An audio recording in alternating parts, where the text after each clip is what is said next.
কার সাথে নির্বাচনী জোট করবে কোন দল, যেন এ নিয়েই রাজনৈতিক মহলে চলছে নানা সমীকরণ। এবার নির্বাচনী জোট নিয়ে নিজেদের অবস্থান স্পষ্ট করল বাংলাদেশ জামায়াত ইসলামী। আসন্ন ত্রয়োদশ জাতীয় সংসদ নির্বাচনে জামায়াত কোনো জোট গঠন করবে না, তবে নির্বাচনী সমঝোতার সম্ভাবনা রয়েছে বলে সাফ জানিয়েছেন দলের আমির ডাক্তার শফিকুর রহমান।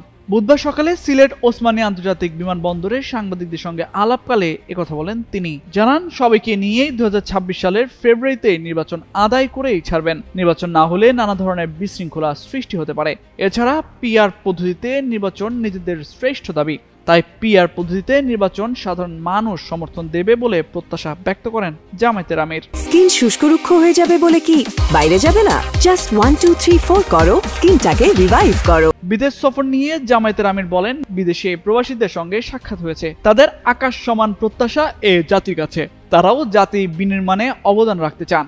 এ জাতির কাছে তাদের পাওয়ার কিছুই নেই, তারা একটু সম্মান চান। প্রবাসীদের সীমাহীন অবদান থাকার পরও তাদের প্রতি যথাযথ সম্মান প্রদর্শন করা সম্ভব হচ্ছে না বলে দাবি করেন তিনি।